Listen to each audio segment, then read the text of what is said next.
पाहता समचरणाचे शोभा, पाहता समचरणाचे शोभा, अवघा जगे विठ्ठल उभा.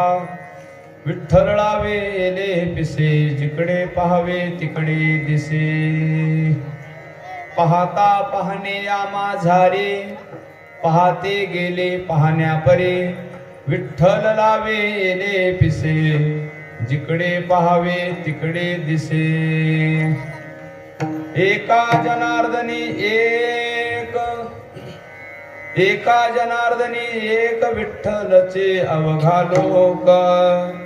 विठ्ठलला वेले पिसे, जिकडे पाहावे तिकडे दिसे.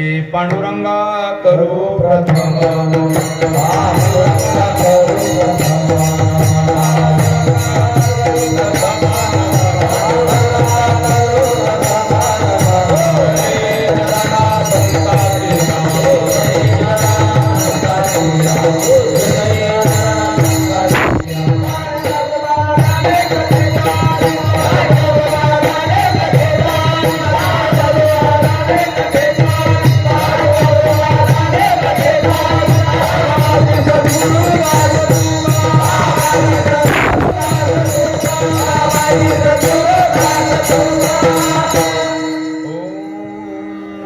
ज्ञानेश्वरा करुणा करा दयाळा.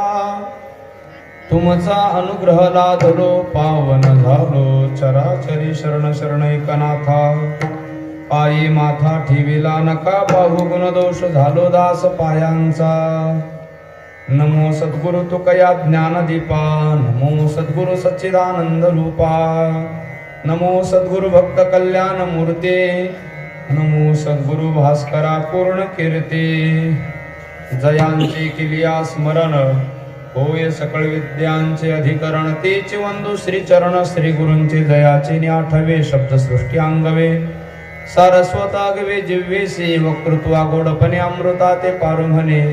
रस होती ओळंगणे अक्षरासे. भावाच्या अवतरणा उतरविते खोन. आता चढे संपूर्ण तत्वबोधे. श्री गुरूंचे पाय जै हृदय घेऊ सुनिठाय. तै एवढे भाग्य होय उन्मेषासी. ते नमस्कारोनी आता. प्रल्हाद नारद पराशर पुंडरिक व्यासांबरीश शुक शौनक भीष्मदाल्व्या. रुक्मांगद अर्जुन वसिष्ठ विभीषणादीं. पुण्यानि मां परम भागवतां स्मरामि. भक्ति भक्त भगवंत गुरु चतुर्नाम वपु एक. इनके पद वंदन किए, नासे विघ्न अनेक. कृष्णाय वासुदेवाय देवकी नंदनाय च. नंद गोपकुमाराय गोविंदाय नमो नमः. तीन शिरे सहा हात,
पण सुरुवात करण्यापूर्वी थोडी पहिला दिवस असल्यामुळे बैठक करून घ्यायची.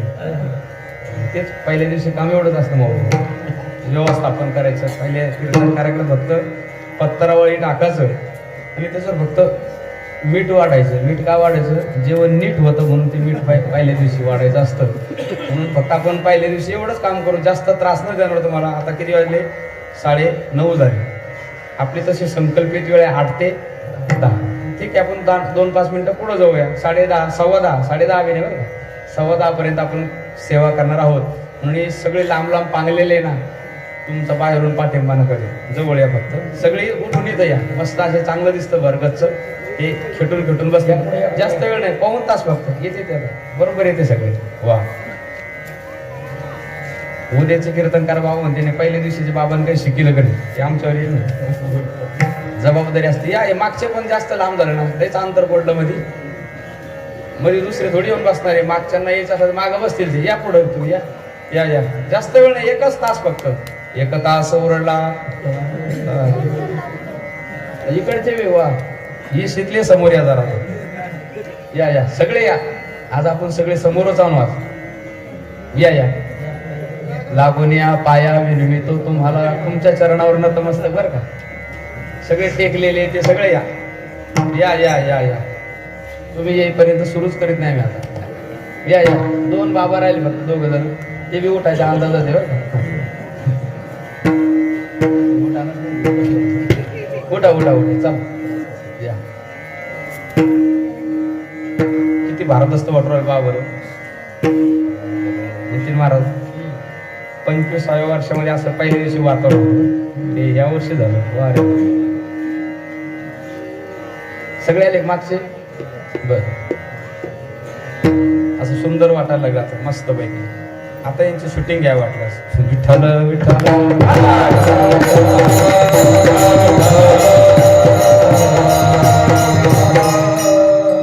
पाहता समचरणाची शोभा, अवघा जगी विठ्ठल उभा. विठ्ठल लावे येले पिसे, जिकडे पाहावे तिकडे दिसे. प्रस्तुत कीर्तन रूपी सेवेकरता निवडलेला अभंग महान भगवत भक्त संत सम्राट शांतीब्रह्म श्रीमंत श्री एकनाथ महाराज यांचा इथं कीर्तनाला बसलेले बहुतेक आपण सर्व नाथांचे वारकरी आहोत. या दृष्टीने सर्व आम्ही महाराज मंडळी, सगळे उभे असणारे मंडळी आणि बसलेल्या जवळजवळ सगळ्यांच्या पाठातला अभंग आहे. अर्थात नाथ महाराजांच्या हरिपाठातला. हरीच्या दासा सुरुवात करण्याच्या अगोदर आपण कोणता अभंग म्हणतो, आज जो चिंतन करता निवडलेला आहे, पाहता समचरणाची सगळ्यांच्या पाठात असणारा अतिशय सुंदर असणारा गोड अभंग. आणि परमात्मा दर्शन झाल्यानंतर नाथांना काय अनुभूती प्राप्त झाली ती अनुभूती सांगणारा अभंग आहे. विठ्ठल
शांतीब्रह्म एकनाथ महाराज परमात्मा पंढरीनाथाच्या दर्शनाला गेले.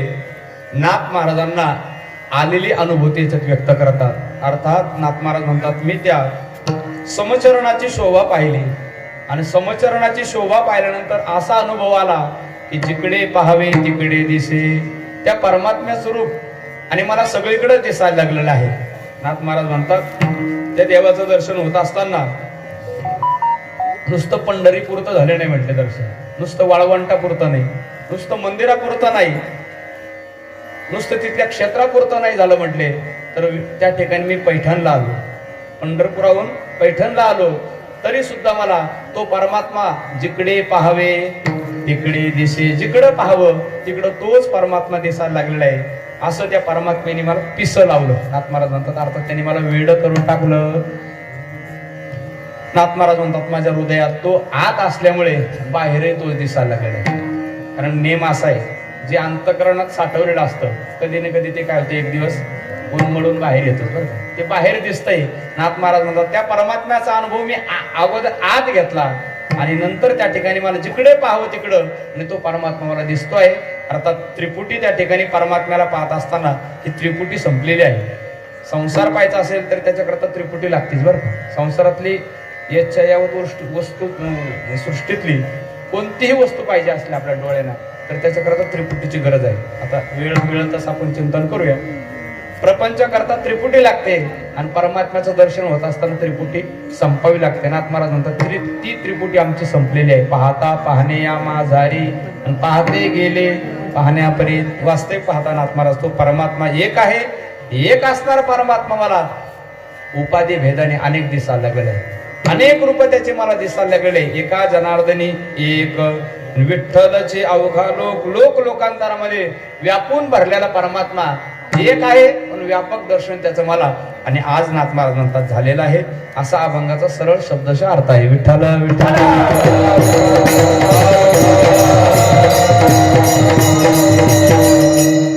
सालाबाद प्रमाणे चालू असलेला आपला हा आवाज कमी मिळतो, आवाज कमी कमी सालाबाद प्रमाणे भगवान दत्तात्रयाच्या जन्मोत्सवाच्या निमित्ताने प्रारंभ झालेला हा उत्सव आज या ठिकाणी या उत्सवाचा प्रथम दिवस आहे. हरिभक्तीपरायण ज्यांच्या मार्गदर्शनाने नेतृत्वाने हा उत्सव संपन्न होतोय. आपल्या गावाचे श्रद्धास्थान परमपूजनीय परम आदरणीय अंकुश महाराज तळपे महाराज भागवत आश्रम श्री क्षेत्र पैठण यांच्या कुशल असणाऱ्या नेतृत्वाने संपन्न होणारा उत्सव. या उत्सवाच्या निमित्ताने अनेक संत महंत सर्व साधुवर्य महाराज मंडळी आपल्या या उत्सवाकरता उपस्थित असतात. त्यामध्ये असणारे आमचे सगळेच अगदी विनेकरी गावकरी पासून इकडे असणारे सगळेच मंडळी आहेत. हरिभक्तीपरायण आमचे बापू महाराज आहेत, हरिभक्तीपरायण आमचे राजू महाराज आहेत, हरिभक्तीपरायण आपल्याच गावातील असणारे आमचे परमस्नेही नितीन महाराज आहे आणि आज आवर्जून असणारे आलेले आमचे हरिभक्तीपरायण पारमार्थिक स्नेही असणारे माऊली डाके माऊली आवर्जून आहे उपस्थित. त्याच पद्धतीने हरिभक्तीपरायण आमचे मित्र घनश्याम महाराज आहे. त्याच त्यांचं आम्ही म्हणत असतो घनश्याम महाराज, त्यांचं नाव आम्ही विसरूनच गेलो, संदीपान महाराज. त्याच्यानंतर असणारे गावकरीच ना शरद महाराज आहे, आमचे भुमरे नाना आहे, इकडे गावकरी सगळी मंडळी आहे आणि सुंदर मृदंग वाजवणारे गणेश महाराज आहेत. सगळीच असणारी मंडळी आज आवर्जून असणारे आलेले आमचे खातगावकर सगळी असणारे प्रेमी मंडळी आलेले आहेत. आमचे अर्जुनराव आलेले आहेत आणि सगळीच असणारे. बघा, मला तर वाटतं आपल्या पुरुषांपैकी गावातल्या मंडळीपेक्षा बाहेर गावचे जास्त गायकी जर मोजले तर कदाचित. म्हणून असं नका होते, उद्यापासून आपल्या गावातले सगळेजण याचा कीर्तना करतात. बघा ना, इतका सुंदर असणारा उत्सव आणि या कोरोनामध्ये दिला या काळी अवकाश नाही पावलो आयुष्यानास. आपल्याला आयुष्य दिलेलं आहे बरं का. गावोगावी इतकी उत्सवामध्ये आणि उपस्थिती दिसायला लागलेली, कारण लोकांचे चांगलं लक्षात आलं आपण काय झालो आता एकदाच वाचलो म्हणून. दरवर्षीपेक्षा कीर्तनकार कोणीही असो आणि बाकी काही असो वातावरण, पण बाकी गावाला त्या ठिकाणी असणारी एवढी उपस्थिती आपल्या गावाला होईल परिणाम हळूहळू, आहे की नाही. वाढतील लोक, आपल्या गावाला खेद नाही वाटलं वाटतं. इतर गावाला जाऊन पाहतो मी, छोट्या छोट्या गावाला एवढे लोक वाढले कारण 2 वर्षाने कार्यक्रम बंद होते. त्यामुळे लोकांची उत्सुकता होती आम्हाला कधी कीर्तन, कारण महाराष्ट्रातल्या लोकांना ह्याची इतकी आवड आहे, अर्थात भजन कीर्तनाचा एवढा जयघोष असतो आणि म्हणून ते बंद पडलं होतं सगळं आणि ते सुरू झालेलं आता, म्हणून त्याचा आपण आनंद घ्या.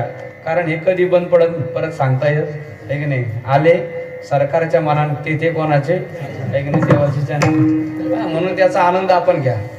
कधी काय होईल सांगता येत नाही, म्हणून भजन कीर्तनाचा आनंद घ्यायचा आहे. अतिशय सुंदर असणार प्रथम दिवशी असणारी भरपूर उपस्थिती आहे. सुंदर वातावरण या ठिकाणी पहिल्या दिवशी आहे. सेवेकरिता उपस्थित केलेला अभंग शांती ब्रह्म एकनाथ महाराजांचा आहे. माझ्या श्रीगुरूंच्या कृपेने जसं जसं विवेचन करता येईल तसं या ठिकाणी करण्याचा प्रयत्न करणार आहे. आजचा आपल्या हिंदूंच्या दृष्टीने अतिशय महत्त्वाचा दिवस, तो दिवस म्हणजे भगवान दत्तात्रयाचा जन्मोत्सव आहे. आज भगवान दत्तात्रय प्रगट झालेले आहे. धरी अवतार विश्वतारावया अत्रीची अनुसूया गरोदर. अतिशय सुंदर असणारा भगवान दत्तात्रयाचा जन्मोत्सव आणि आज या ठिकाणी झालेला आहे. प्रथम दिवस असल्यामुळे दत्त जयंतीचं भजन झालेलं आहे असं नाही नितीन महाराज, भजन झालेलं आहे. म्हणून पहिल्या दिवसाची सेवा असल्यामुळे आपण भगवान परमात्म्याच्या स्वरूपाचं वर्णन करणारा अभंग चिंतन करता निवडला. कारण दंड काही नियम आहे, मंगलपर प्रकरणातील, नामपर प्रकरणातील किंवा त्या ठिकाणी भगवान परमात्म्याच्या तटस्थ स्वरूप लक्षणाचा विचार सांगणारे, चिंतन सांगणारे अभंग पहिल्या दिवशी संप्रदायात बहुतेक त्या ठिकाणी घेत असतात. या न्यायाला अनुसरून आपण या ठिकाणी आज सेवेकरता आणि नाथ महाराजांचाच हरिपाठातला पहिला अभंग मुद्दाम या ठिकाणी आपण चिंतन करता आणि उपस्थित केलेला आहे. नाथ महाराज परमात्म्याच्या दर्शनाला गेले आणि नाथ महाराजांना दर्शन झाल्यानंतर गोड अनुभव आला. विठ्ठल विठ्ठल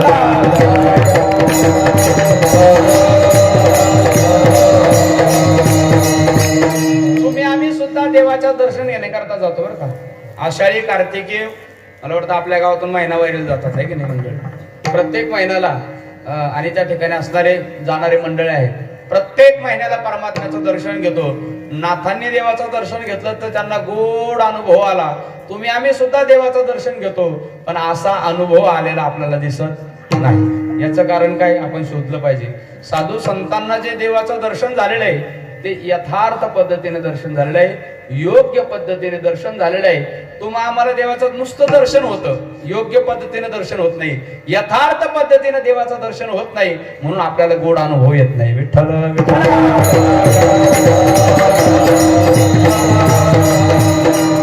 म्हणून त्या देवाला पाहिलं पाहिजे.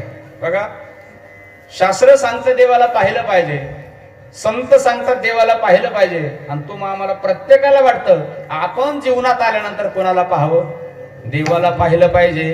का पाहिलं पाहिजे याचा पण आपण विचार केला पाहिजे. विठ्ठल विठ्ठल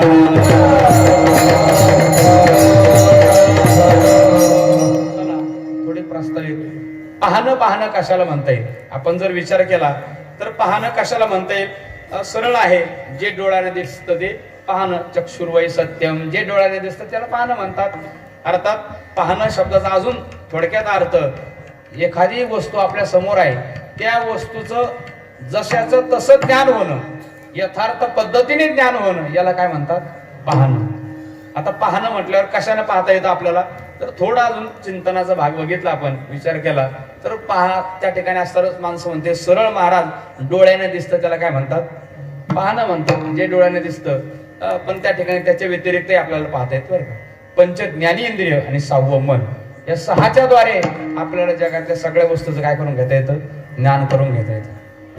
ज्यांना डोळे त्यांना तर दिसतच दिसतं, याच्यात काही वाद शंका नाही. ज्यांना डोळे त्यांना सगळं दिसतं, आणि ज्यांना डोळे नाही अशा माणसाला दिसतं की नाही, विचार करा बरं तुम्ही. जर आपण त्याचा अभ्यास केला तर अशा माणसाला दिसतं बरं का. ज्यांना डोळे त्यांना दिसतच दिसतं, पण ज्यांना डोळे नाही, उदाहरणार्थ एखादा आंधळा माणूस आहे, काही दिसत नाही त्याला, आणि त्याच्या हातात तुम्ही एखादी पैशाची नोट द्या, कागदाची नोट द्या, आंधळ चुकीचं सांगतं का बरोबर सांगतं, बरोबर सांगतं. त्याला दिसली का, नाही दिसली ना, पण कसं काय पाहिजे तिने. विठ्ठल विठ्ठल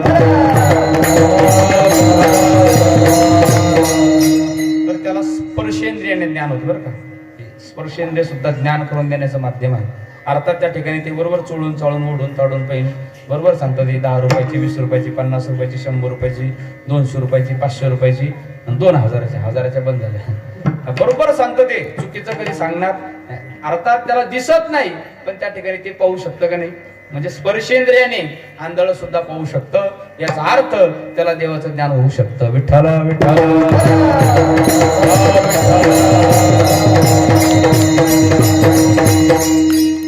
चला, ज्यांना डोळे त्यांना दिसतं की नाही? मग ज्यांना डोळे त्यांना तर दिसतं, पण ज्यांना डोळे नाही असे माणसं सुद्धा देवाला पाहू शकतात. अनेक उदाहरण आहे आपल्या समोर, अनेकांचे. सुरदासांचं उदाहरण आहे की नाही? सुरदास महाप्रभू, सुरदास त्यांनाच म्हणतात, ही पदवीच त्यांना आहे की ज्यांना डोळे नसतात त्यांना काय म्हणतात? सरळ लोक, या सुरदास बाबा या, आहे की नाही? सरळ म्हणतात कोणी. आणि म्हणून सुरदासांचे त्या ठिकाणी डोळे नव्हते. त्यांचे भजन सांगितले जातं वृंदावनमध्ये, फार गोड भजन म्हणायचे ते.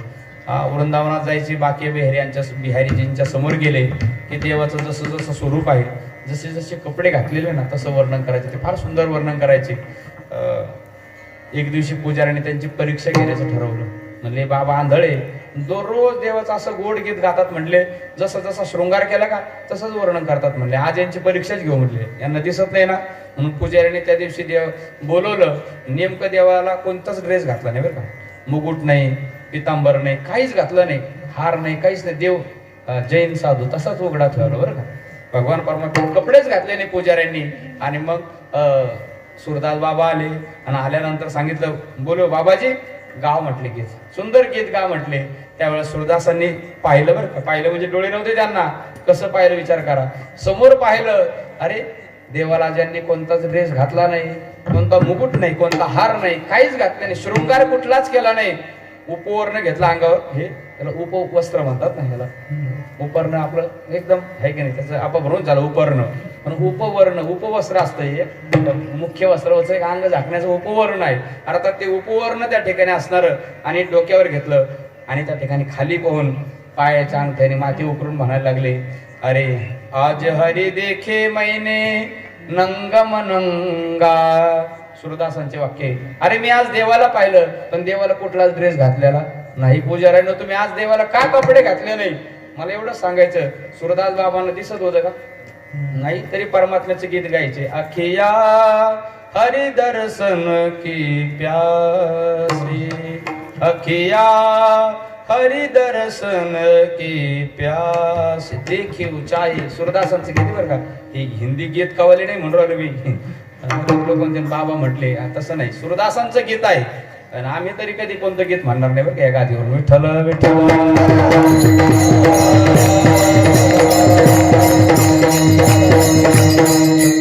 तसंच नाही म्हणणार. काही काही निषेध करायचा म्हणून घेते भरपूर बरं का.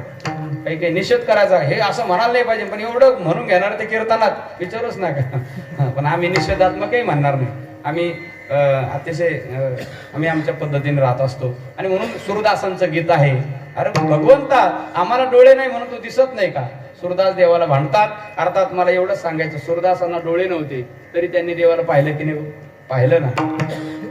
आजही आपल्याकडे एक प्रसिद्ध महात्म्य आहे, परमपूज्य परमादरणीय प्रज्ञाचक्षू. सगळ्यांना ज्ञात आहे उभ्या महाराष्ट्राला. जाडदेवळेकर काका त्यांना दिसत नाही, पण त्यांचे सगळे ज्ञानेश्वरी पाठ आहे. त्यांच्या त्या ठिकाणी असणार श्रीमद भागवताचे माऊली 3,000 ते 4,000 श्लोक पाठ आहे त्यांचे. आणि नाक आणि ते खवळे हे प्रकरण तर एवढं त्यांचं तयार आहे. मी गुरुवारी अण्णाबरोबर पैठणून वारीला गेलो, कार्तिक वारी. बसमध्ये येताना काका बसमध्ये होता, बसला म्हणजेच बसल्यापासून सुरू केलं. नाटाला वृत्ती दिली सगळे त्या ठिकाणी अनेक अभंग श्लोक कितीतरी म्हटले ते. आणि असं वाटलं म्हणलं आपल्याला डोळे असून आपण काही कामाचं नाही. आमच्या तिकडे ते गोरडगावला त्यांचं एक 100वा सप्ताह होता. माझ्याकडे ज्ञानेश्वरी पारणाचं नेतृत्व होतं. भरपूर समाज बसला पारणाला. पहिल्या दिवशी 1100 लोक बसले बरं का. 11 नाही, 1100 लोक होते ना. 11 हा राम मंदिरात पहिल्या दिवशी मोजले आम्ही. नंतर दररोजच 50-100 बस होते, नंतर मोजलेच नाही. एवढे भरपूर समाज बसला होता. पण काका दररोज 1 तासभर पारणात यायचे. मी पारणाला होतो, काका यायचे. आणि एक माधव महाराज शास्त्री यायचे, अंबाजोगाई शास्त्री महाराज यायचे. एका बाजून काका येऊन बसायचे. आणि असं हे 2 मोठाले दिग्गज एवढाले महात्मे येऊन बसायचे. मला तर काही सुधरत नव्हतं खरं सांगायचं म्हणजे. त्याला भरपूर दिवसही झाले. आणि काका यायचे, जस्ट सुरू करायचे पहिला अध्यापन म्हणजे ओवी सुरू करायचे, श्लोकाला बरोबर थांबत होते. तर येतं मग शास्त्राला थांबायचे. एक अध्यायाला दररोज यायचे बरं का ते. मला ज्ञानेश्वरी नीट पोहून वाचता येत नव्हती. आणि त्यांनी मी अनुभव घेतलेला आहे. ते त्या ठिकाणी कुठल्याच प्रकारचा दिसतच नाही, तर पाहायचा प्रश्नच नाही, समोर काहीच नाही, तरी सुद्धा व्यवस्थित ज्ञानेश्वरी म्हणत होते. आपल्याला एक ओवी लवकर पाठ होत नाही. म्हणजे बघा ना, ज्यांना डोळे नाही असे माणसं सुद्धा देवाला पाहू शकतात की नाही? पाहू शकतात. विठ्ठल विठ्ठल.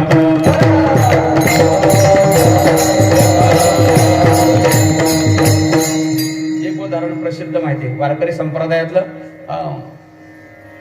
मधुराद्वैत भक्तीचे असणारे फार मोठे प्रचारक, प्रज्ञाचक्षु समन्वय महर्षी ज्यांना म्हटलेले आदरणीय संत असणारे गुलाबराव महाराज महादानकर बरं का. ते खंजिरी वाजवणारे गुलाबबाबा वेगळे बरं का, ते वेगळे आणि गुलाबराव महाराज वेगळे, दोन्ही विदर्भातलेच आहे. आणि गुलाबराव महाराज ज्ञानेश कन्या म्हणून घेत होते बरं का. ज्ञानोबरांची मुलगी आहे आणि भगवान श्रीकृष्णाची मी पत्नी आहे असं म्हणून जीवन जगायचे ते. आणि असे गुलाबराव महाराज ज्ञानोबरांचा जे खरा फोटो आहे ना, हा नाही, जो एका बाजूला ज्ञानोबा असे पाहतात पद्मासन लावून बसलेले, समोर फेट्याला असा तुरी लोंबतात, जरीची शाल ज्ञानोबरांच्या अंगावर आहे. तो जो ज्ञानोबरांचा फोटो आहे तो फोटो गुलाबराव महाराजांनी काढलेला आहे.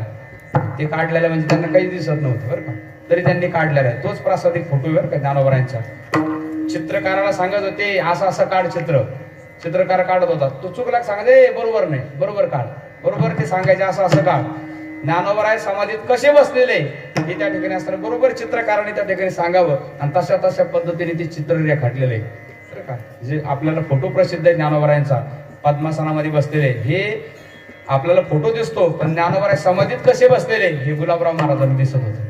ज्ञानोबरांची कन्या म्हणून घेत होते ते, मुलगी म्हणून घ्यायचे, साडी नेसायची, भगवान श्रीकृष्णाची पत्नी म्हणून घ्यायची. साडीच नेसत नव्हते तर हातात बांगड्या, हात भरून बांगड्या घालत होते. बांगड्याच नव्हते घालत तर देवाच्या नावाने गळ्यामध्ये मंगळसूत्र घालत होते. एवढंच नाही तर कपाळ भरून कुंकू लावत होते. मी भगवान परमात्म्याची सखी आहे, पत्नी आहे आणि ज्ञानोबरांची मुलगी आहे. माऊलीला आई म्हणत होती. असे असणारे प्रज्ञाचक्षु गुलाबराव महाराज त्या ठिकाणी असणारे दिसत नव्हतं तरी त्यांनी वक्ते बाबा सांगायचे काय, माऊलीचा फोटो आज आपल्याला जो मिळाला तो त्या ठिकाणी असणारे गुलाबराव महाराज म्हणून. त्यांचा फोटो जो मिळाला तर ती गुलाबराव महाराजांची कृपा आपल्यावरती आहे. आणि म्हणून त्या ठिकाणी त्यांना प्रश्न विचारला. आपल्या संत चरित्र ज्यांनी लिहिलेले आहे, वारकरी संप्रदायाला प्रमाणभूत मानलेले आहे असे लक्ष्मण रामचंद्र पांगारकर, त्यांना प्रश्न विचारला. का म्हणले, ज्ञानोबराय तर संन्यासी होते, ज्ञानोबराय तर त्यागी होते आणि त्यांच्याकडे जरीची शाल आणि फेटा आणि एवढा सन्मान त्यांचा कधी झाला. त्यावेळेस उत्तर दिलं त्यांनी. एक गुलाब गौरव नावाचा ग्रंथ आहे माझ्याकडे, त्याच्यात एक अध्यायच स्पेशल पूर्ण इतिहास हा. त्यांनी सांगितलं ज्ञानोबराय ज्या वेळेला तीर्थयात्रा करत असताना आणि काशी क्षेत्रात गेले तेव्हा तिथं मुद्गलाचार्याचा मोठा यज्ञ चालला होता आणि त्याच्यामध्ये आग्रपूजेचा मान कोणाला द्यावा, भांडणं लागले ब्राह्मणाचे. अहम पूर्वम मला अगोदर मान द्या, मला अगोदर मान द्या, हे भांडणं लागले त्यांचे तिथं बरं का. ते ब्राह्मणाचे भांडणं म्हणजे काय आपल्यावर नव्हते, हाताचे घेऊन कोणी जानवे वड, कोणी धोत्र वड, असे भांडणं होते ते. अर्थात त्या ठिकाणी असणार आणि अहम पूर्वम मला मान द्या, अगोदर मला मान द्या. त्यावेळेला त्या ठिकाणी असणार काशी विश्वनाथ मुद्गलाचार्यांच्या स्वप्नात गेले. सांगितलं इथं निवृत्ती ज्ञानदेव सोपान मुक्ताबाई संत मंडळी आलेले ना, यांच्यातले ज्ञानोबराय जे आहे त्यांना आग्रह पूजेचं मान द्या. आणि नंतर ज्ञानोबराय म्हणले ठीक आहे मला द्यायला काय मी स्वीकारतो, पण मला माझ्या स्वप्नात येऊन सांगितलं पाहिजे काशी विश्वनाथाने, ज्ञानोबराय तुम्ही तो मान स्वीकारा तरच मी ते त्या ठिकाणी तुमचा सन्मान स्वीकारेल. बघा आपल्याला म्हणले असतं तुम्हाला हा तुमचं स्वागत आहे, आपण म्हणू का आमच्या स्वप्नात येऊन सांगितलं आम्ही तुमचं स्वागत स्वीकारू, हा काही घेणं नाही. ज्ञानोबराने सांगितलं आमचं देवाने आम्हाला सांगितलं तर आम्ही स्वीकार करू. आणि म्हणून ज्ञानोबरांच्या स्वप्नात भगवान आले आणि मग त्या ठिकाणी असताना ज्ञानोबरांचा भला मोठा सन्मान झाला, आग्रपूजेचा मान काशीमध्ये बरं का. आणि तो सन्मान झालेली जरीची शाल फेटा तिथलं चित्र हे गुलाबराव महाराजांनी. आणि त्याच्यानंतर कितीतरी वर्षाने गुलाबराव महाराज म्हणजे फार काही मागच्या काळातले संत नाही, 140 वर्षापर्यंत त्या झाले असेल गुलाबराव महाराज, किती 140 ते 35 वर्ष. आणि त्या ठिकाणी त्यांना झालेले असे असणारे गुलाबराव महाराज त्यांना दिसत नव्हतं पण ज्ञानोबरांचा फोटो त्यांनी काढला. मला आपला मुद्दा एवढाच आहे की ज्यांना दिसत नाही असे माणसं सुद्धा देवाला पाहू शकतात की नाही, पाहू शकतात, एवढं ध्यानात ठेवा. चला याच्या पुढं बरं, ज्यांना दिसतं त्यांचं काम होतं का, मग ज्यांना दिसत नाही त्यांचं होत नाही असं वाटतं आपल्याला, पण होतं. ज्यांना दिसतं त्यांचं काम होतं का, तसं काही नाही. असे पेड्याचं जर दुकान असलं येता येता कुंतलगिरीच्या रस्त्याने, हे की नाही, पंढरीच्या, ते जर प्रसिद्ध आहे आपल्या तिकडं म्हणून नाव घेतलं. एक जण उतरला पेढे घ्यायला, म्हटलं 2-3 बॉक्स होते असे, म्हटले पेढे काय भाव आहे, त्याने सांगितले 200 रुपये किलो आहे, 250 रुपये किलो आहे, 300 रुपये किलो आहे. घेणाऱ्या गिरायकाने सांगितलं पेढे दिसायला सारखी दिसती, मग याच्यात फरक एवढा कस काय, त्याने सांगितलं जास्त डोके लावू नको, थोडी थोडी टेस्ट घेऊन पाहिजे. तिने याची टेस्ट घेऊन पाय आणि मग कळलं तुला. याने डोळ्याने पेढे पाहिलेले होते का? पाहिले होते. मग याला कळले का? नाही. मग कधी कळाले? सव घेतल्यानंतर. म्हणजे हे रसनेंद्रिय सुद्धा एक ज्ञान करून देतं बरं का. एक स्पर्शेंद्रिय ज्ञान करून देतं माणसाला, एक रसनेंद्रिय ज्ञान करून देतं. चला याच्या पुढे अजून कीर्तन ऐकायला ऐक नाही, कानाला म्हणजे रात्री कीर्तन चांगलं ऐकू येत होतं कानाला. रात्री म्हणजे आजचं नाही, एखादं सोडून द्या. असं सुंदर ऐकू येत होतं म्हणले. पण महाराज काही दिसत नव्हता, आडोंगी बसेल होता तिकडे तिकडे कुठेतरी. महाराज काही दिसत नव्हता. कसा होता? मोठा होता, लहान होता, काळा गोरा कसा होता काही दिसला नाही. कीर्तन हा पाहण्याचा विषय, ऐकण्याचा विषय. म्हणजे माणसाला कीर्तनाचं ज्ञान जे होतं ते कशाने होतं? कानाने होतं, ऐकण्याने, या घ्राणेंद्रिय श्रोत्रेंद्रियाने होतं. चला त्याच्यानंतर अजून पुढं सुंदर सुंदर फुले आणि फुलं त्या ठिकाणी आपण त्याचा वास जर घ्यायचा असेल तर हाताला चुरगळे तर वास येतो का? नाही. कानात घातले तर वास येतो का? नाही. तोंडात घातले तर त्याला ओवे ज्ञानोबारांचे. फुले आणून बांधावे डोळा केवी, डोळ्याला बांधले तर वास येईल का? नाही. मग फुलाचा वास घ्यायचा असेल तर कुठं वास येईल? तो नाकातच घ्यावं लागेल. म्हणजे ज्ञानेंद्रिय सुद्धा एक ज्ञान करून देतं, एक रसनीयेंद्रिय ज्ञान करून देतं. या पंच ज्ञानेंद्रिय माणसाला ज्ञान करून देतात. चला त्याच्यानंतर 5च इंद्रिय करून देत नाही असं नाही. तर याच्या पुढं माणसाचं एक 6वं मन आहे. मन सुद्धा माणसाला ज्ञान करून देतं. पहा तुम्ही म्हणाल कसं ज्ञान करून देतं? आपण सगळे इथं कीर्तनात बसलेले, बहुतांश सगळेच जण पंढरीला जाऊन आलेले किंवा नाथ महाराजांचं मंदिर घेऊ आपण जवळ. नाथांचं दर्शन करून यायचं ठरवलं तुम्ही. आता नाथ महाराजांच्या जवळ जाऊन यायचं ठरवलं, आले की नाही जाऊन? तुम्ही हाताने येतंय, पायाने येतंय, डोळ्याने येतंय, नाकाने, सगळ्या शरीराने येतंय, जाऊन आले का नाही? आले नाही. कशाने आले मग? म्हणजे मन सुद्धा माणसाचा एक ज्ञान करून देण्याचं माध्यम आहे. पंच ज्ञानेंद्रिय आणि 6वं मन, या 6च्या द्वारे आपल्याला ज्ञान होतं. विठ्ठल विठ्ठल.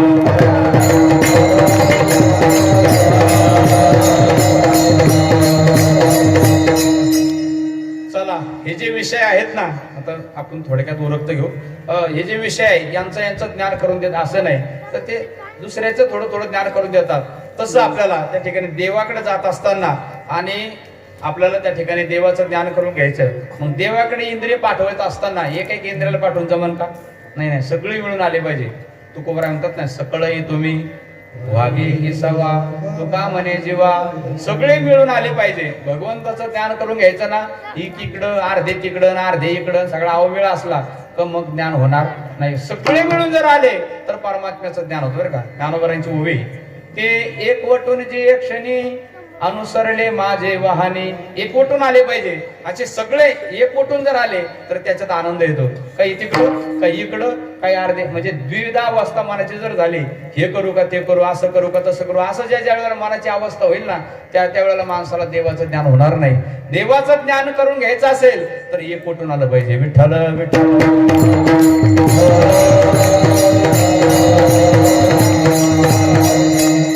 साधू संतांनी आपल्या सगळ्या इंद्रियाला अगोदर देवाच्या भजनाकडे लावलं बरं का. प्रत्येकाला तुकोबाराने आपल्या सगळ्या इंद्रियाला सांगितलं. डोळ्यानं सांगितलं, डोळ्यांनो पाहायचं असेल तर काय पहा. तुकोबारा डोळ्यांना सांगतात ना, डोळे तुम्ही घ्याने सुख, पहा विठोबाचे मुख. कानाला सांगितलं, तुम्ही ऐका रे कान माझ्या विठोबाचे गुण. सगळ्या इंद्रियाला मनात येत धाव घे राहे विठोबाचे पाय. प्रत्येक इंद्रियाला येणे मुखे तुझे वर्णी गुण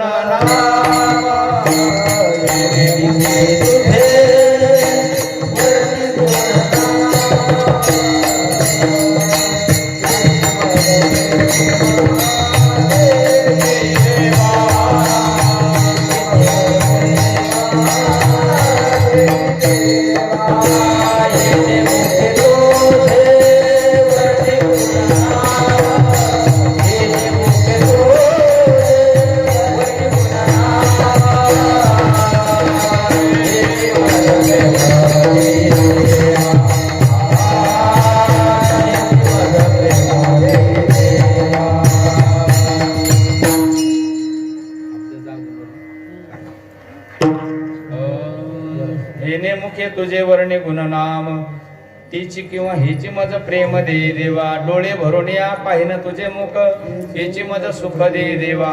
कान भरून ऐकेन तुझी कीर्ती, हे मज विश्रांती दे देवा. वाहे रंगे टाळी नाचेन उदास, हे दे हातास पाया सुख तुका म्हणे माझा सकळ देव. सगळे इंद्रियाला तुकोबराने प्रार्थना केली. पाहायचं असेल तर काय पहा, देवाला पहा. म्हणजे बघा, तुकोबराने आपल्या इंद्रियाला सांगितलं देवाला पहा.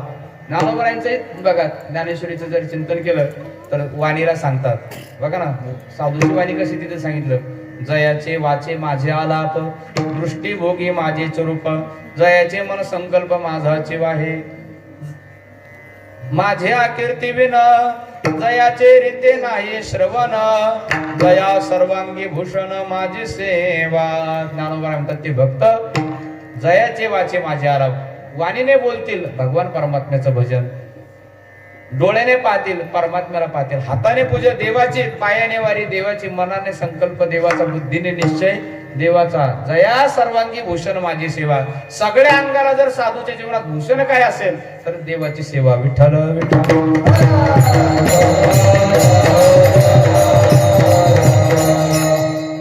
तुकोबराय सांगतात इंद्रियांनो पाहायचं असेल तर कोणाला पहा, देवाला पहा. चला, त्याच्यानंतर त्या ठिकाणी महाराज म्हणतात, ज्ञानोबराय सांगतात इंद्रियांना देवालाच पहा. तुकोबराय सांगतात, ज्ञानोबराय सांगतात, नाथ महाराज सांगतात, सगळे साधू संत सांगतात पाहायचं असेल तर देवाला पहा. तुकोबरायांनी आपल्या इंद्रियाला सांगितलं अगोदर इंद्रियाला सांगितलं देवाला पहा.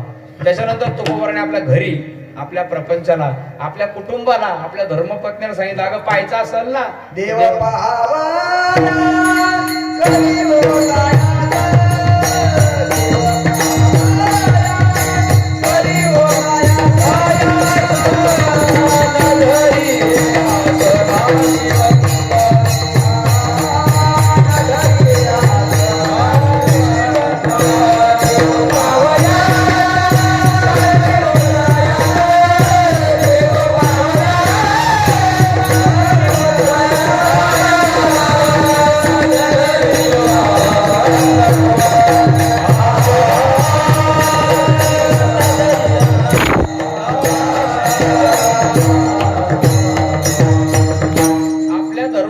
कुटुंबाला सांगितलं अगं पाहायचं असेल ना तर देवाला पहा. देव पहावया करी. प्रपंच पाहण्यास सायास करू नको, प्रयत्न करू नको. पाहायचं असेल तर देवाला पहा. म्हणजे अगोदर इंद्रियांना सांगितलं पाहायचं असेल तर देवाला पहा. त्याच्यानंतर पत्नीला सांगितलं पाहायचं असेल तर देवाला पहा. त्याच्यानंतर सगळ्या समाजाला उद्देशून तुकोबराय म्हणतात देव पाहावो, देव पाहावो, उंच ठाई उभे राहावो. सगळ्या समाजाला सांगितलं. बाकीचं प्रपंच पाहण्यात वेळ घालू नका, देवाला पहा. म्हणून तुकोबरायांनी बघा अगोदर इंद्रियाला सांगितलं, कुटुंबाला सांगितलं, समाजाला सांगितलं देव पहा. म्हणून आपण सुद्धा तुकोबरायांचं ऐकावं आणि आपणही आपल्या जीवनात काय पाहावं, देवाला पाहावं. मग तू कुठे आहे तुमचा देव? महाराज म्हणले पहा भीमा तेरी पहा भीमा तेरी.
पहा भीमा तेरी.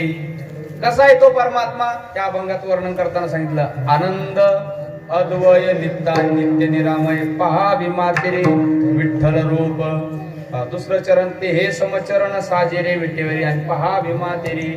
अजून कसा आहे तो परमात्मा? पुराणाशी वाढ म्हणजे फार मोठा. पुराणाशी वाढ श्रुती नैवेद्य पार पहा भीमा तेरे, ते झाले साकार पुंडलिकांत पहा. प्रत्येक चरण लावायचं तिथं. पहा भीमा तेरे विठ्ठल रूप, तुका म्हणे जाते सनकादिक ध्यात, ते आमुचे कुळदैवत. पण कुठं?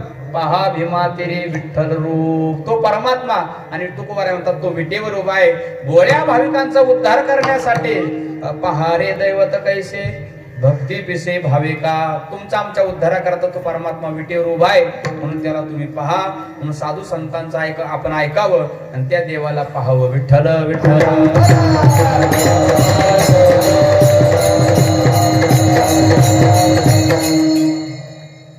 असं आहे. आता 2-3 वर्ग आहे. एक वर्ग असा आहे जो देवाला कधी पाहत नाही, बरं का? कधीच नाही. आपण देवाला पाहिलं पाहिजे का? देवाला आपण पाहिल्यानंतर आपल्याला काही ज्ञान होईल का? हा विचार ज्याला कधी स्फुरत नाही, असा एक वर्ग आहे. दुसरा असा एक वर्ग आहे, देवाला पाहतो पण पाहत असताना यथार्थ ज्ञान त्याला होत नाही, बरं का? योग्य अनुभव येत नाही. आणि तिसरा वर्ग असा आहे, तो देवाला पाहतो आणि देवरूप होऊन जातो.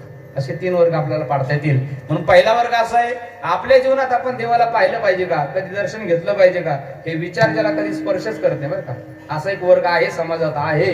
त्याला देव धर्म पडले सांजी तुकोबा म्हणतात. त्याच्या जीवनात देव धर्म तिकडं कुठं पडले त्याला माहिती सुद्धा नाही. इतका गुंतलेला आहे. जनतरी देखील गुंतले प्रपंचे आणि स्मरण ते त्यांचे. इतकं सुंदर म्हटले, अशी भारी बिल्डिंग बांधतो, एवढी भारी बिल्डिंग बांधतो म्हणले 10-5 तळाची. आणि त्याला विचारलं म्हणले देव घर कुठे आहे रे? ते म्हणलं तेवढंच राहिलं बांधाचं, तेवढं विसरला. म्हणजे जन तरी देखील गुंतले प्रपंचात. एवढे गुंतलेले आपण त्या ठिकाणी काय करायला पाहिजे? म्हणून तर त्या ठिकाणी मोडकेसे घर आणि तुटकेसे छप्पर. नाथ महाराजांचं वारुड आहे, देवाला देवघर नाही जो सोडून द्या.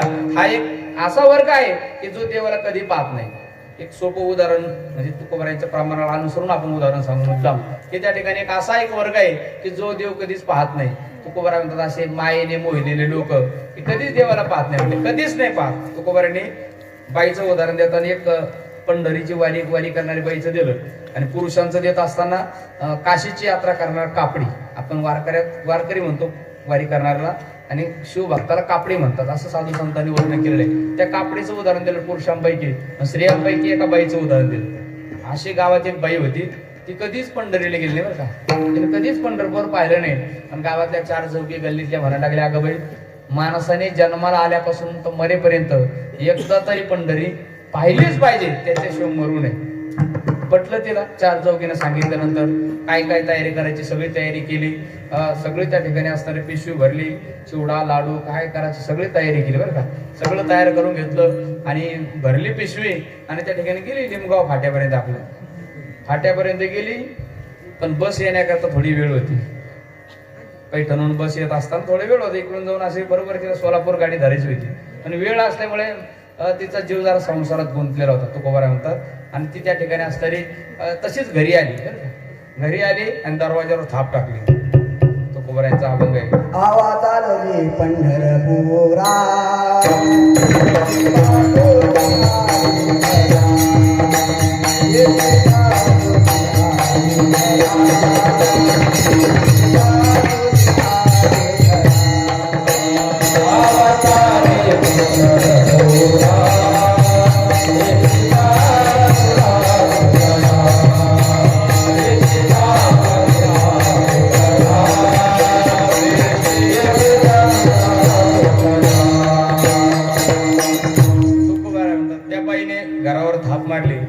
परिसे घे सोने बाई नको वेचू दूध दही. परीस म्हणजे ऐक म्हणले सोनबाई, मी वापस येईपर्यंत दही दुधाचा नासाडा करू नको. इतका तिचा संसारामध्ये जीव गुंतलेला होता. ती म्हणले कान उघडे ठेवून ऐक जरा सोनबाई, मी आता पंढरीला चालले. वापस येईपर्यंत यदा कदाचित जर आपल्या दरवाजावर एखादा भिकारी आला ना, तर त्या भिकाऱ्याला सांग पंढरपूरहून आल्यावर ये. आमची सासूबाई कुठे गेली? पंढरीला गेली, आहे की नाही? भिक्षुक आली या घरा सांग गेली पंढरपुरा. सगळा अभंग आहे तुकोबारांचा मोठा. एवढंच नाही म्हटले, तुला इकडं तिकडं भाजी घालून द्यायची लय सवय म्हणले. भाजीचे कालवणाचे भांडे तिकडच पडतील म्हणले, इकडे तिकडे जाऊ नको म्हणले, भाजी घालून देऊ नको म्हणले. कोणाला? भांडे जाग्यावर राहिले पाहिजे. उलथाण्याच्या जागेवर उलथाना, पक्कडच्या जागेवर पक्कड, चमच्याच्या जागेवर जिथलं तिथं सगळं इकडं तिकडे गेलं नाही पाहिजे, सगळे भांडे जागेवर राहिले पाहिजे. जुन्या काळात खापराचे भांडे होते आहे की नाही.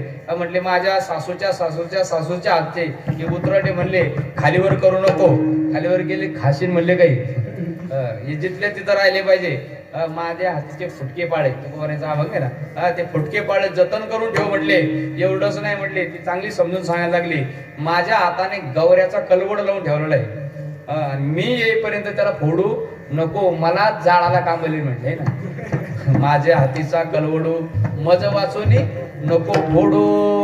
आणि निघाली पंढरीला. पण सुनबाई थोडी शिकलेली सवरलेली होती जरा. ती म्हटली आत्याबाई मागचं टेन्शन सोडून द्या, तुम्ही मोकळ्या मनाने पंढरीला जाऊन चांगली वारी करून या. मग ही ना मोकळ्या मनाने जायला पाहिजे का नाही ना, मोकळ्या मनाने नाही गेली ती, तिचं टेन्शन डबल वाढलं. तळपायची आग म्हटली तू तर माझी सवत झाली. सवतीचे चाळे खोटे म्या जावेशीला वाटे, मला तिकडं पाठवून द्यायच्या मागे दिसती आणि इकडं सगळी उगळी उधळपट्टी करायच्या मागे दिसती. म्हणजे आहे ना, जास्त पारा चढला म्हातारीचा काना काना काना काना जेच गेली फाट्यावर.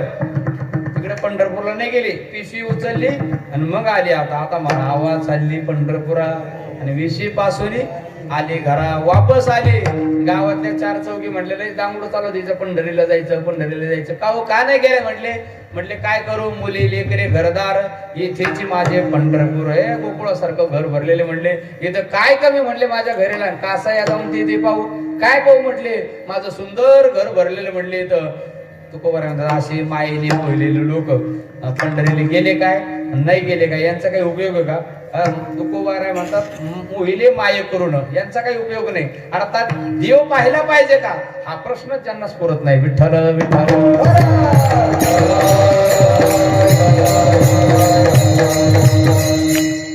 दुसरा एक असा वर्ग आहे, साधू संत सांगतात ना पंढरीला गेलं पाहिजे.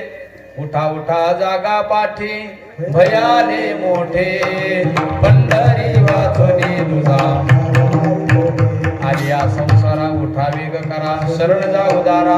जा जा पंढरीला जा. साधू संत सांगतात म्हणून काही जातात देवाचं दर्शन घेतात, पण योग्य अनुभव येत नाही.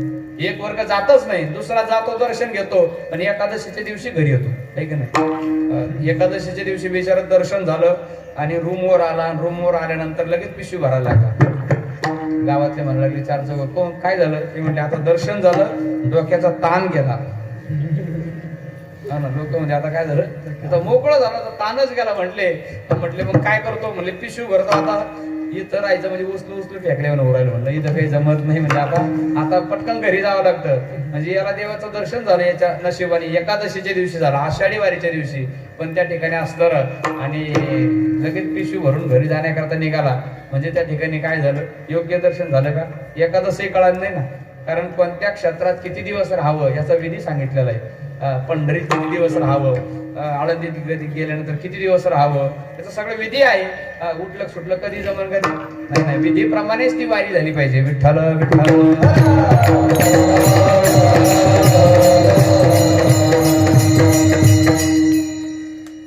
मी नाथ महाराजांचं चरित्र सांगितलं, आजच समाप्ती झाली आमच्या तिकडं. तिथं नाथांनी जनार्दन स्वामींनी नाथांना तीर्थयात्रा करण्याकरता परवानगी दिली. त्यावेळेला पत्र लिहून दिलं नाथांना पूर्ण रस्त्याचं, म्हणजे उत्तरेतली तीर्थयात्रा आणि दक्षिणेतली पण बरं का, दोन्ही साईडची तीर्थयात्रेचं कोणत्या क्षेत्रात किती दिवस राहायचं, कोणत्या क्षेत्रात कधी पोहोचायचं, किती मुक्काम करायचे, हे सगळं त्या ठिकाणी त्याच्यात बरोबर उल्लेख दिला होता. कारण नाथ महाराजांचे आजी आजोबा नाथ महाराज निघून गेले होते देवगिरीला जनार्दन स्वामीकडं. आणि मग त्या ठिकाणी असणार आजी आजोबा तिथे गेले आणि सांगायला लागले आमचा नातं तुमच्याकडे आलेलं आहे असं आम्हाला कळालं. तर स्वामींनी सांगितलं हो आला होता, पण आता 6 वर्ष त्यांनी अभ्यास केला, साधना केली, आता तीर्थयात्रा करण्याकरता गेलेले नाथ महाराज. त्यावेळेला सांगितलं आम्हाला भेटेल का, म्हणले पैठणला येणार आहे, आजपासून 6 महिन्यांनी येणार आहे म्हणले आणि 3 दिवसच थांबणार आहे म्हटले. त्यावेळेस तुम्ही त्यांची भेट घ्या म्हटले. आणि म्हटले आमचं कसं ऐकलं म्हटले ते. त्यावेळेस जनार्दन स्वामीने स्वतःचं पत्र त्या ठिकाणी असणारं लिहून दिलं आणि पत्रावर खाली सही केली, कळावे आपला जनार्दन पंत देशपांडे किल्लेदार 40 गावकर. स्वामी 40 गावचे होते ना. पत्र सही दिली आणि नंतर नाथ महाराज आले, गुरुजींचं पत्र वाचलं, थांबले तिथंच बरं का पैठणमध्ये थांबल्यानंतर. परंतु त्या ठिकाणी त्यांनी लिहून दिलं होतं कोणत्या क्षेत्रात किती दिवस राहायचं. हा क्षेत्राचा विधी आहे, नियम आहे. उगं उठले सुटले कधी गेले कधी आले असं काही नाही बरं का. म्हणून पंढरी आळंदीत जरी गेलो आपण तर ते नियमात राहिलं पाहिजे. आणि म्हणून एकाला दर्शन झालं एकादशीच्या दिवशी, त्याला मी सांगत होतो. आणि एकादशीच्या दिवशी आला, हे यथार्थ दर्शन नाही बरं का, योग्य दर्शन नाही. तिसरा अजून याच्यातही पोट भाग करता येईल आपल्याला. एक वर्ग असा आहे की त्याच्यात त्या ठिकाणी देवाचं दर्शन करण्याकरता जातो, दर्शन होतं त्याला, असं मधून येत नाही बरं का, तो काल्यापर्यंत राहतो. एक अशीच बाई होती, भरपूर दिवस चालली, सोहळ्यामध्ये चालली, बिचारीना काल्यापर्यंत थांबली आणि काला झाल्यानंतर बाजारात गेली, हे की नाही, गडी घेते, घोंगड्यान बाया घ्यायच्या, बांगड्या शिरली, सगळं बाजार घेतला, नातू मोजले, हेलिकॉप्टर काय लागेल ते, फटफट्या गाड्या, JCB सगळं, हे की नाही. आता ते नवीनच चालू होतं रोडला इकाला ते, हे की नाही, त्या वर्षात नवीनच भलत्या JCB गाड्या येड्यावानी आणत होते लोक. ते सगळं नातू मोजले, घेतले म्हातारीना आणि त्या ठिकाणी आली. पण योगायोग तिचं घर असं रोडवरच होतं, ते मार तुमच्या घरावर, आणि रोडवर असल्यामुळं नातवाने लांबूनच पाहिलं, आजी आली, आजी आली, आजी आली. आजी पळतच त्या ठिकाणी लगेच गेली. आजीने लेकराला उचलून घेतलं, लगेच इकडं तिकडं कोंबळलं, म्हणले बाळ्या 3 हप्ते झाले आपली भेटच नाही, म्हणले तू एक दिवस माझ्या स्वप्नातच आला. बिचारी चालली होती कुठं, देवाकडे पंढरीला, देव पाहायला चालली होती, पण देवने स्वप्नात आला, तिच्या नातू आला स्वप्नात. अजून थोडं पुढे जाऊन सांगतो, थोडी माफी मागून सांगतो माऊली. खरं सांगा, त्या बाईला त्या नातवाचं दर्शन घेतलं, ते तोंड पाहिल्यावर जास्त आनंद झाला का पांडुरंगाचं दर्शन घेतल्यावर जास्त आनंद झाला? नातवाचं वावा कबूल केलं का? अर्थात त्या ठिकाणी बघा, माणसाचं असं आहे, देवाला पाहिल्यावर माणसाचं तितक्या पुरतं समाधान होतं बरं का, तेवढ्या पुरतं समाधान होतं प्राप्त माणसाला. भाग गेला शनी गेला म्हणतो तिथं, पण रावळाच्या बाहेर आला का सगळं विसरलं बरं का. 20-20, 25-25, 50-50 तास लोक बाहेर लागतात, देवाचं दर्शन घेतल्यानंतर एक वेगळं समाधान प्राप्त होतं. पण ते समाधान आपलं कायम राहत नाही बरं का. विठ्ठल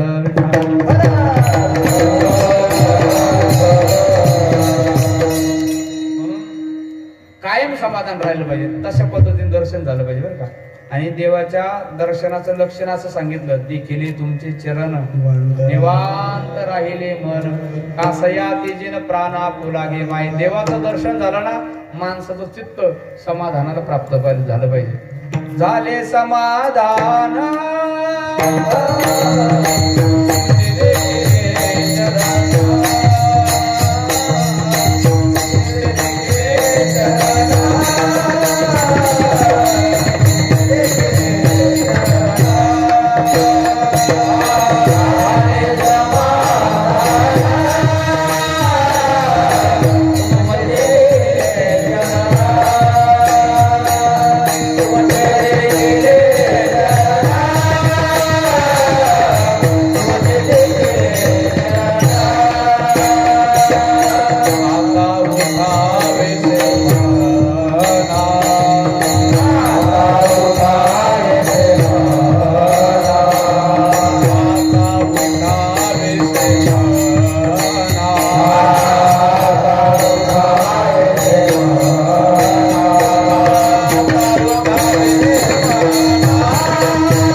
माणसाचं चित्त स्थिर झालं पाहिजे, माणसाचं मन शांत झालं पाहिजे. झाले समाधान तुमचे देखिले किंवा धरिले चरण, आता उठावेसे मना येत नाही.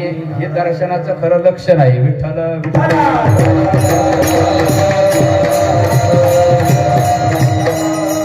हे खरं देवाचं यथार्थ दर्शन आहे. पण देवाचं दर्शन घेऊन जर चित्त समाधान होत नसेल तर ही यथार्थ देवाला पाहणं नाही बरं का. योग्य दर्शन नाही देवाचं, म्हणून दुसरा वर्ग असा आहे. आणि तिसरा वर्ग असा महत्वाचा आहे, देवाला पाहतो, देवाचं योग्य दर्शन होतं, इतका गोड अनुभव त्याला येतो की देवाला पाहिल्यानंतर तो देवरूपच होऊन जातो बरं का. देव पाहावयाशी गेलो आणि तेथे देवाची होऊन ठेवलो, ही अवस्था ज्याची प्राप्त होती बघा. आता सगळ्या ठिकाणी देव पाहणं याला म्हणजे फार व्यापक दर्शन म्हणायचं बरं का. सगळ्या ठिकाणी भगवत भाव, विठ्ठल जळी स्थळी भरला रिता ठाऊ नाही उरला, ही अवस्था प्राप्त होणं फार कठीण आहे.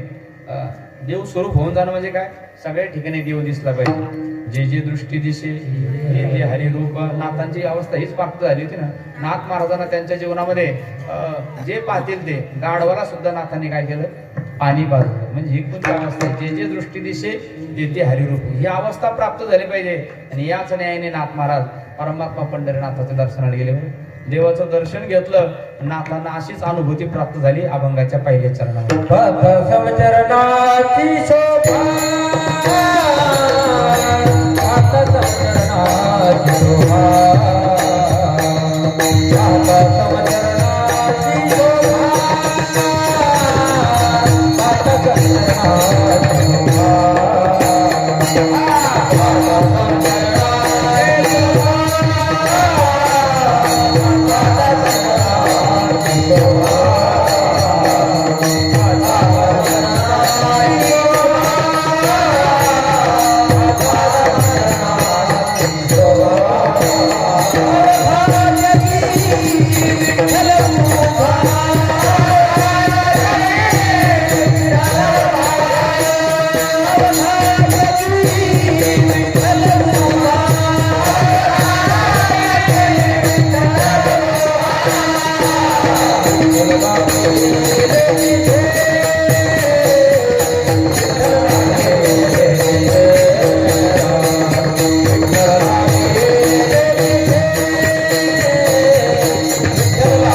समचरणाची शोभा. या न्यायाने नाथ महाराज देवाचं दर्शन घेतलं, व्यापक अनुभव आला. पाहता समचरणाची, देवाचे पाय पाहिले. परमात्मा कसा आहे म्हणले, सम आहे. सम शब्द अतिशय महत्वाचा आहे अभंगातला, खूप महत्वाचा आहे. तसा सम शब्द सगळीकडेच महत्वाचा आहे. गायनातही सम महत्वाची आहे बापू महाराज. हो, वादनात सुद्धा सम समेवर धा आला ना, वा. त्याच्यातले रसिक असते क्या बात आहे की नाही. आणि पुढं हुकलं माझा दर, ज्याचे चांगले तयार आहे मग ते नाक मुरडल्याशिवाय राहत आहे की नाही. तुमचे गुरुवारी मोठे महाराज कीर्तन सेवा आहेच आपल्याकडे. ते बेसुरी झालं ना, महाराज म्हणते मेलेलं बरं आहे, ते ऐकलेलं बरं नाही. इतकं कठीण काम आहे. आणि म्हणून ते काही माणसाला जमतच नाही. सम शब्द अतिशय महत्वाचा, गायनात वादनात. म्हणून त्या ठिकाणी परमात्मा सम आहे. परमात्म्याचा विचार केला देव सम आहे, जगाचा विचार केला जग कसं आहे, विषम आहे बरं का.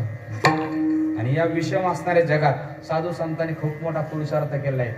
की तो पुरुषार्थ असा आहे, विषम असणाऱ्या जगामध्ये सम असणाऱ्या देवाला पाहण्याचा प्रयत्न केला. बरं, नाथ महाराज म्हणते ते ब्रह्म सम आहे. ब्रह्म सर्वगत सदा सम, जेथे अनु नाही विषम, ऐसे जाणती ते अति दुर्गम, ज्यांची भेटी झाली या भाग्य परम, ऐसे कैसियाने भेटते ते साधू. हा नाथ महाराजांचा प्रश्न करणारा अभंग आहे. आणि लगेच दुसरा अभंग तुकोबरायांचा असा आहे, ऐसे ऐसियाने भेटते ते साधू. ऐसे असे साधू कसे, अर्थ काम चाड नाही, चित्ता मान मोह हे सगळं ज्यांच्याकडे नाही असे साधू. आणि नाथ महाराजांनी प्रश्न विचारला, असे साधू कसे भेटतील, ज्यांना ब्रह्म सर्वगत आहे, सदा आहे, सम आहे, ही अवस्था ज्यांची प्राप्त झालेली आहे, असे साधू कशाने भेटतील. विठ्ठल विठ्ठल.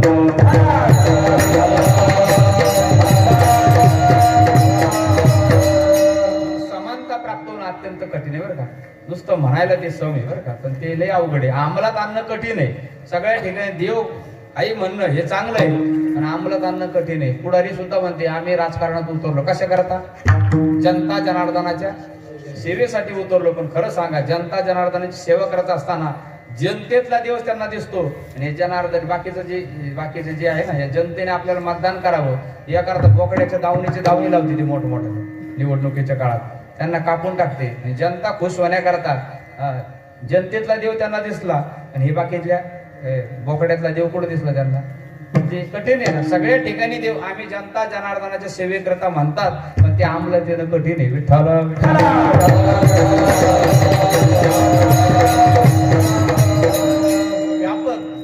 फार महत्वाची. तो परमात्मा जगात सम आहे बरं का. आता इह इव तैर्जित सर्गो येषां साम्ये स्थितं मनः निर्दोषमी समम ब्रह्म तस्मात् ब्रह्मनिटे स्थितः. अर्थात परमात्म्याचा विचार आहे म्हणून परमात्मा सम आहे.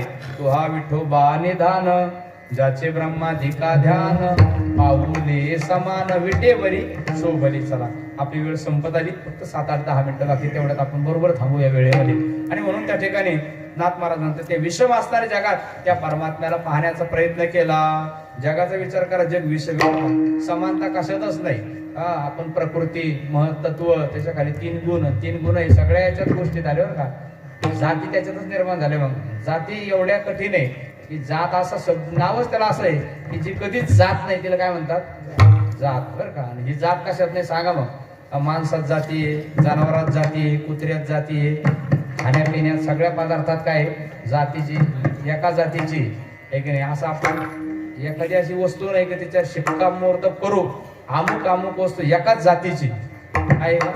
नाही एकाच जातीची नाही. कशातही जाती. कुत्र्यात जाती, गाईत जाती, म्हशीत जाती एक नाही. पंढरपूरकडे गेले त्या तिकडल्या पंढरपुरी म्हशी वेगळ्याची.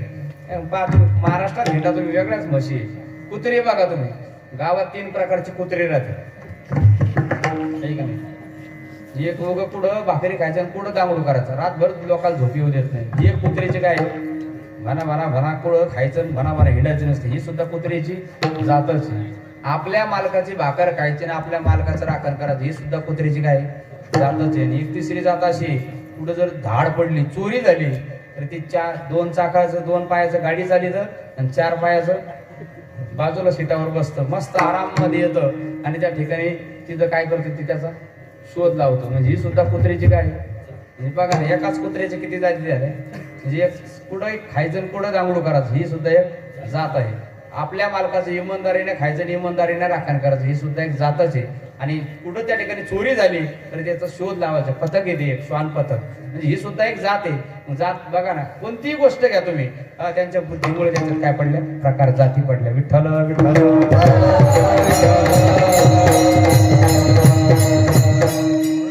अनेक प्रकार हे सगळे जाती देऊन पडलं जग. आणि म्हणून हे विषम झालं जग. आणि या विषम असणाऱ्या जगात नाथ महाराज म्हणतात तो परमात्मा हे पाहिला. पाहता समचरणाची शोभा कसा आहे तो अवघा जगे विठ्ठल उभा. सगळीकडे भरलेला आहे. नाथ महाराज म्हणतात त्या देवाने मला पिसं लावलं आणि असं येडं करून टाकलं. पुढं पाहावं तो विठ्ठलच मला दिसायला लागला. द्वितीय चरण विठ्ठल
केला. 10 मिनिटाच्यात आपण सगळंच थांबूया. एकदा मोठ्या प्रेमाने भजन करायचे. थोडीशी थंडीची झुळूक आली आहे ना. थोडे काही रगीत आले काही शालीत आले जाऊ द्या. जसे असतील तसे मोठ्या प्रेमाने भजन करा. खाली हात करून जरी केलं तरी ते भजन देवापर्यंत पोहोचन बरं का. आणि तुम्हाला मोकळे हात करून मोकळं जरा फ्रेश व्हायचं असलं ऐक नाही तुमच्या अंतरात देवाबद्दल जास्तच प्रेम संभळून आलं तर तुमचे हात वर बी होतील आणि तुम्ही गोड भजन केल्याशिवाय राहणार नाही. विठोबा रखुमाई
महाराजांना कुठेही पाहावं त्याची मला अनुभूती प्राप्त झाली. पण केव्हा एक प्रसंग सांगतो नाथांच्या जीवनातला, फार सुंदर प्रसंग आहे. जनार्दन स्वामींच्या कृपेने नाथ महाराजांना खूप सेवा घडली बरं का. एवढी सेवा घडली जनार्दन स्वामींची ब्रिदावळीमध्ये त्याचं फार सुंदर वर्णन केलेलं आहे. परिचय दिलेला नाथ महाराजांनी स्वात्मचरित्र त्याच्यात सांगितलेलं आहे. आणि त्या ठिकाणी सेवा करत असताना अनन्य भक्ती त्या अनुसरला. बहिर्भूमी स्थळ शुद्ध करी असते आणि अनन्य भक्ती ते अनुसरला. एवढी सेवा नाथांनी केली त्यांच्या जीवनात. आपल्या श्रीगुरूंना शौच खाना अर्थात त्या ठिकाणी पूर्वी घरातच राहायचे ते, आपण त्याला बाथरूमची जागा म्हणू, ती जागा नाथ महाराज स्वतः स्वच्छ करायची. स्वच्छच नव्हते करत, नाथ महाराज तिथं रांगोळी घालत होते. जिथं जनार्दन स्वामी महाराज आपले गुरु महाराज बहिर दिशेला जात होते ती जागा स्वच्छ करायचे. आणि त्या ठिकाणी असणारे खूप सेवा नाथांनी केली. जनार्दन स्वामी म्हणतात नाथांना, तुम्हाला निर्गुण ब्रह्माचा तुम्ही अनुभव घ्या, पण सगुण ब्रह्माचाही अनुभव घ्या ना. तुम्हाला देवाचं दर्शन झालं पाहिजे. आणि त्या ठिकाणी नाथ महाराजांनी खूप सेवा झाल्यामुळं जनार्दन स्वामींनी एक दिवस हाताला धरलं नाथांच्या, सांगितलं नाथ महाराज चला म्हटलं तुम्हाला आता सगुण साक्षात्कार त्या ठिकाणी देवाचा करून दिला पाहिजे. जिकडे तिकडे देव आहे हे तुम्हाला अनुभूती आली पाहिजे. त्या दृष्टीने जनार्दन स्वामींनी घेतलं आणि देवगिरी किल्ल्याच्या, म्हणजे देवगिरी किल्ला आपल्याला लक्षात नाही याचा दौलताबादचा किल्ला. आपण असे हिंदूमध्ये डोके आपले हे झाले, देवगिरी किल्ला ध्यानात नाही आपल्या. देवगिरी किल्ल्याच्या पलीकडून शूलभंजन पर्वत आपल्याला ज्ञात आहे, आपल्या स्मरणात आणून द्यावं लागतं फक्त. शूलभंजन पर्वतावर नाथ महाराज जनार्दन स्वामी प्रत्येक गुरुवारी जायचे. प्रत्येक गुरुवारी काय अधिकार होता स्वामींचा, प्रत्येक गुरुवारी दत्त भेट होत होती जनार्दन स्वामींना. काय अधिकार होता. आणि सरदार होते जनार्दन स्वामी, मुस्लिमांच्या पदरी सरदार होते. पण केवढी पावर होती. प्रत्येक गुरुवारी, मुस्लिमांच्या काळात सुट्टी केव्हा असते हो, जुम्मा का जुम्मा, शुक्रवारी सुट्टी असते. पण नाथांचा अधिकार बघा तुम्ही, मुस्लिमांच्या पदरी कामाला होते ते, परंतु नाथांचा अधिकार एवढा होता की त्यांनी सुट्टी कोणत्या दिवशी ठेवली होती, गुरुवार. ज्यांना ठेवा गुरुवारी त्या परिसरात कुठल्याच प्रकारची पशु हत्या होत नव्हती बरं का. कोणतीच हत्या होत नाही. काय पावर होती नाथ जनार्दन स्वामीची. आणि म्हणून असं स्वच्छ वातावरण. आणि त्या पठारावर जनार्दन स्वामी जायचे. तिकडं कोणी फिरकून पाहत नव्हतं. भालदार सोबदार रस्त्यात तिथं थांबायचे.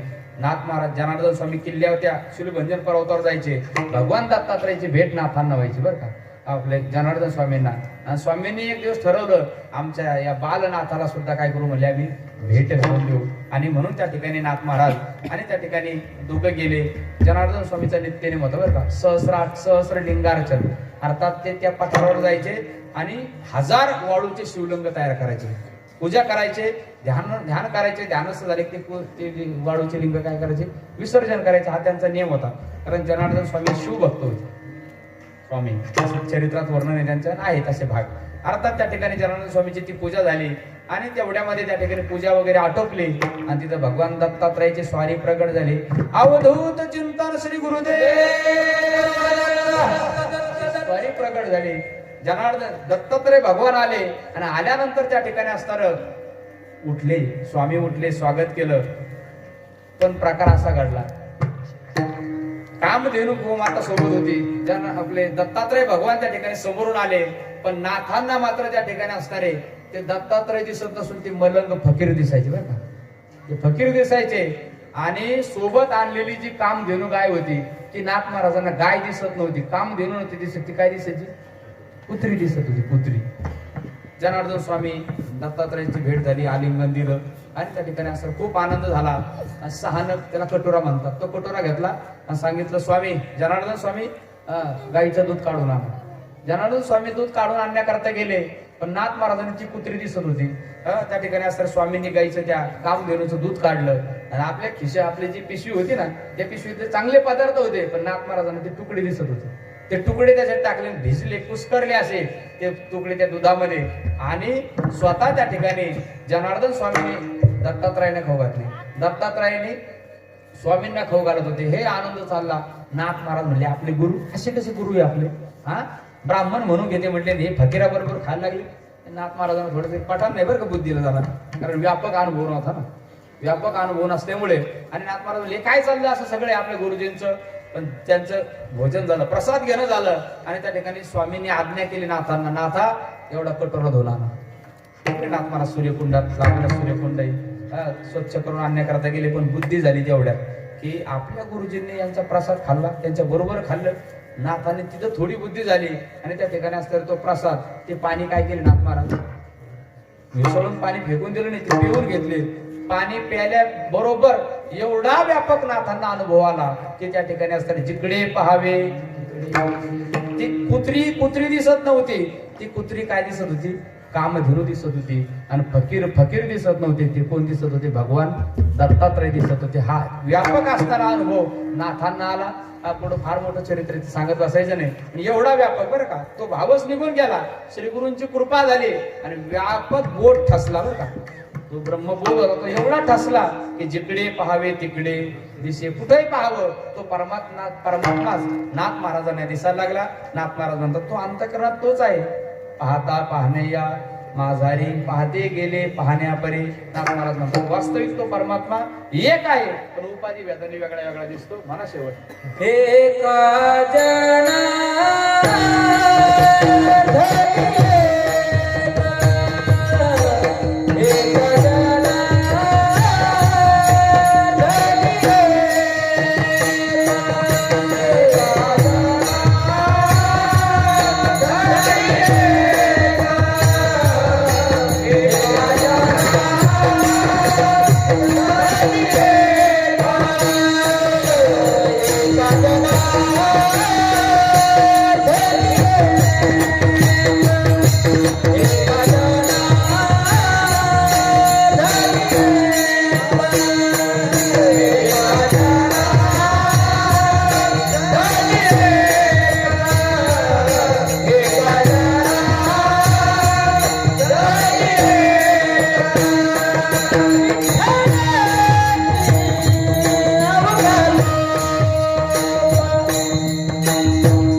अवघा लोक असा व्यापक बोध नाथ महाराज म्हणतात. अर्थात नाथांच्या जीवनात ठसला म्हणून एकच परमात्मा, परंतु उपाधी भेदाने वेगळ्या वेगळ्या दिसायला लागला बरं का. आपली संस्कृती फार चांगली, एक साधे सब सब जाय. एकाची साधना केली ती एका सगळ्याला पहा किंवा सगळ्यात एकाला पहा, अनुभवी ते विठ्ठल विठ्ठल.